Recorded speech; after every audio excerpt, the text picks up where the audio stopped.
नमस्कार बच्चों। आज हम पढ़ने और समझने वाले हैं क्लास 9th हिंदी की हमारी वर्कशीट नंबर 39 यानी कार्यपत्रक संख्या 39 को। यह आपकी 8 अक्टूबर 2021 की वर्कशीट रहेगी। आज की इस वर्कशीट में हम रचनात्मक लेखन में संवाद लेखन की बात करेंगे। संवाद लेखन क्या होता है, संवाद लेखन कैसे किया जाता है, उसकी क्या विशेषताएं होती है, ये सब कुछ हम एग्जाम्पल के साथ इस वर्कशीट में समझने वाले हैं। Let's begin. चलिए शुरुआत करते हैं हम आज की इस वर्कशीट की। सबसे पहले हमें समझना कि संवाद होता क्या है, संवाद लेखन किसे कहते हैं। तो जब दो व्यक्तियों या दो से अधिक व्यक्तियों के बीच में बातचीत है, उसको लिपिबद्ध किया जाता है। लिपिबद्ध करना मतलब उसको लिखा जाता है, तो उसे बोलते हैं हम संवाद लेखन। मान लीजिए आप अपनी क्लास में अपने टीचर के साथ बोल रहे हो और उस सबको आपने लिख दिया, वो संवाद लेखन हो गया। आप अपने बेस्ट फ्रेंड के साथ जो कुछ भी बातचीत कर रहे हो उसको आपने लिख दिया, वो संवाद लेखन हो गया। घर में आप किसी के साथ भी जो कुछ भी बातचीत कर रहे हो उसको आपने लिख दिया, संवाद लेखन हो गया। मतलब सिंपल सी बात है कि हम जो भी बोलते हैं उसको लिख देना, वही संवाद लेखन कहलाएगा। लेकिन ये जो सिंपल सी बात है, इसमें प्रॉब्लम कहाँ आती है कि जब हम संवाद लेखन करते हैं तो कई बार भाषा है वो हम कठिन बना देते हैं, उसमें बनावटीपन आ जाता है। तो ये समस्या रहती है, इसको हमें ध्यान में रखना होता है। ठीक, तो अब अगर हम संवाद लेखन करते हैं तो हमें किन किन विशेषताओं का, किन किन बातों का ध्यान में रखना है। पहला तो ये कि जो संवाद लेखन में वाक्य छोटे छोटे होने चाहिए। अगर हम लंबे लंबे वाक्य बोलेंगे तो बोर हो जाएंगे, उबाऊ हो जाएंगे। ठीक, जैसे आप टीवी सीरियल में देखते हो या मूवीज में देखते हो, जो डायलॉग होते हैं वही संवाद है, वो कितने छोटे छोटे होते हैं ना, अट्रैक्टिव होते हैं, आकर्षक होते हैं। तो यहाँ पर संवाद छोटे होने चाहिए और सहज और स्वाभाविक होने चाहिए, बनावटीपन नहीं होना चाहिए। जैसे आपने कक्षा में गए और आपने अपने फ्रेंड से पूछा कि कल क्यों नहीं आए, तो आपने पूछा आप कल क्यों नहीं आए थे। ऐसे अगर लिखोगे तो क्या ये सही लग रहा है? ये तो बनावटीपन हो गया ना। ऐसे थोड़ी पूछोगे अपने फ्रेंड से, आप पूछोगे भाई कल कहाँ थे, कल गोल कर गए आप तो क्लास को, कल आए नहीं थे। मतलब जिस तरीके से हम पूछते हैं उसी तरीके से हमें लिखना होता है, उसमें बनावटीपन नहीं होना चाहिए। दूसरा, संवादों में रोचकता या सरसता होनी चाहिए। यानी कि संवाद कैसे होने चाहिए? रोचक होने चाहिए, सरस होने चाहिए। जैसे आप इस बार गर्मियों की छुट्टियों में नानी के घर गए। अब एक तो ये लिख सकते हैं कि इस बार मैं गर्मियों की छुट्टियों में नानी के घर गया, और एक आप लिख सकते हो कि नानी का घर मतलब शैतानी का घर, और नानी के घर जाने का तो मजा ही कुछ और है। मतलब आपने उसी बात को रोचक करके लिख दिया। तो यहाँ पर संवाद क्या हो गया? रोचक हो गया। तो रोचक होने चाहिए। संवाद जिस विषय या स्थिति के बारे में लिखा जाए उसको क्रम से स्पष्ट करने वाला होना चाहिए। नहीं कि हम होच पोच कर दें, रायता फैला दें, ऐसा नहीं करना है। हमें क्रमानुसार बताना है, एक एक करके आराम से बताना है। ठीक, ताकि वो पढ़ने वाले को उसको पढ़ने में मजा आए। मुहावरों या लोकोक्तियों का प्रयोग है, उससे भी संवाद है ज़्यादा बेहतर हो जाते हैं। आप मुहावरों का प्रयोग कर सकते हैं, लोकोक्तियों का प्रयोग कर सकते हैं, तो इससे ज़्यादा आकर्षक बन जाते हैं संवाद। तो इनका हमें प्रयोग करना चाहिए। इनकी भाषा वो सरल होनी चाहिए, स्वाभाविक होनी चाहिए, बोलचाल के निकट होनी चाहिए। यानी कि ऐसा नहीं कि हमें भाषा को कठिन बनाना है, वो बिल्कुल आसान होनी चाहिए, मज़ेदार होनी चाहिए, चटपटी होनी चाहिए।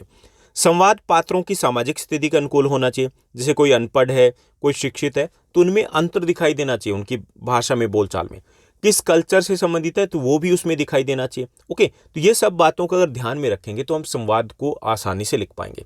ठीक, आइए अब हम संवाद लेखन का अभ्यास करते हैं। यहाँ पे हमें एक एग्जाम्पल, एक उदाहरण दिया गया। तो यहाँ पे चित्र दिया गया कि उदाहरण के लिए दो लोगों यानी हामिद और दुकानदार के बीच में बातचीत हो रही है। तो इसको संवाद के दौरान हम समझने का प्रयास करते हैं। तो यहाँ पे हमें दिखाई दे रहा है कि दुकानदार है और उसके पास काफ़ी सारी चिमटी है। तो यहाँ पे हामिद है, वो एक दुकानदार के पास पहुँचता है और कहता है कि भैया, भैया तो नहीं बोलेगा क्योंकि ये काफ़ी बड़े हैं, कि अंकल बोला होगा कि अंकल ये चिमटा कितने का है। दुकानदार, ये तुम्हारे काम का नहीं है बेटा। हामिद, बिकाऊ है कि नहीं? बिकाऊ नहीं होता तो मैं यहाँ क्यों लाद करके लेके आता? बेचना है तभी तो मैं मार्केट में इनको लेकर के बैठा हूँ ना। तो बताइए ना, कितने पैसे का? 6 पैसे लगेंगे। हामिद, ठीक बताओ। ठीक है ठीक है, 5 पैसे दे देना। लेना है तो लो, वरना चलते बनो, बार बार, यानी कि इससे कम नहीं हो सकता। हामिद, 3 पैसे लोगे? 5 पैसे तो ज़्यादा है। यानी ये आपस में संवाद हो रहा है। ठीक, तो ये एक एग्जाम्पल हमने देखा। चलिए अब हम आगे बढ़ते हैं और हम भी खुद संवाद लेखन करते हैं और अभ्यास करते हैं इस कला का। तो यहाँ पे दो हमें टास्क दिए गए। पहला जो हमारा टास्क है, पहला जो हमारा प्रश्न दिया गया कि आपके विद्यालय आंशिक रूप से खुल चुके हैं। खुल चुके हैं ना आपके विद्यालय? ऐसा नहीं है कि आप रेगुलर क्लासेस चल रही हैं, लेकिन ज़्यादातर जो स्कूल है वो दोबारा से रीओपन हो चुके हैं। तो आपके दो मित्र हैं, अलका और दिवाकर। उनके बीच में ऑनलाइन कक्षा और विद्यालय में होने वाली ऑफलाइन कक्षा, उनके इस विषय को लेकर के आपस में बातचीत हो रही है। उसको हमें संवाद के रूप में लिखना है। ठीक, वो कैसे बातचीत करें? तो यहाँ पे अलका है, वो कहती है कि दिवाकर, तुम्हें ऑनलाइन पढ़ने में मज़ा आ रहा है? दिवाकर, सच कहूँ तो अलका, मुझे बिल्कुल भी मज़ा नहीं आ रहा। अलका, मुझे तो बहुत परेशानी हो रही है। क्यों, क्या हुआ यार, घर में सिग्नल ही ठीक से नहीं रहते, मैं कक्षा ठीक से लगा ही नहीं पाती, बार बार जो कनेक्शन है वो डिस्कनेक्ट हो जाता है। दिवाकर, हाँ यार, नेटवर्क की तो बहुत ज़्यादा प्रॉब्लम रहती है।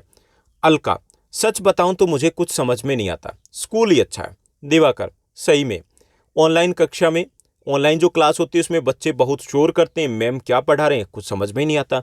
अलका, वही तो देव, काश सब कुछ पहले जैसा हो जाए और इस ऑनलाइन कक्षा से पीछा छूटे। दिवाकर, स्कूल की मस्ती और स्कूल की पढ़ाई ही अच्छी है। ठीक, तो हमने छोटा सा एक संवाद लिख दिया कि कैसे वो बातचीत करें। ठीक, उसके बाद दूसरा जो हमारा टास्क है, चलिए उसको कंप्लीट करते हैं। दूसरा टास्क यह है कि आप अपने परिवारजन के साथ सब्जी की दुकान पर गए। ठीक, परिवार के किसी सदस्य के साथ सब्जी की दुकान पर गए और अपने परिवारजन और दुकानदार के बीच में होने वाली बातचीत को हमें संवाद के रूप में लिखना है। ठीक, तो परिवारजन कौन है? आपकी माँ है, आपकी ममा है, वो सब्जी मंडी में गए, ठीक, सब्जी लाने के लिए, और जो दुकानदार है, सब्जी वाला है, उसके बीच में और आपकी माँ के बीच में क्या बातचीत होती है वो हमने यहाँ पर लिखा है। तो माँ, भैया कुछ सब्जियाँ चाहिए। दुकानदार, बहन जी बताइए क्या क्या दूं। महिला, तुम्हारी दुकान में कौन कौन सी सब्जी है? दुकानदार, बहन जी आजकल सारी सब्जियां महंगी हो रही है, वैसे भी बरसात के मौसम में सब्जियां महंगी हो जाती है। यानी कि यहाँ पे महिला है, यानी कि आपकी माँ है, वो पूछती है कि भैया तुम्हारी दुकान में कौन सी सब्जी सस्ती है, ये पूछा जाता है। तो दुकानदार कहता है कि बहन जी आजकल सारी सब्जियां महंगी हो रही है, वैसे भी बरसात के मौसम में सारी सब्जियां महंगी हो जाती है। अब महिला, भैया तुम तो हर मौसम में लूटते रहते हो, चलो 1 किलो आलू 1 किलो प्याज दे देना, कितने के हुए? 120 रुपये। अरे अरे, तुम तो दिन में ही लूट रहे हो, इतनी महंगाई तो नहीं है।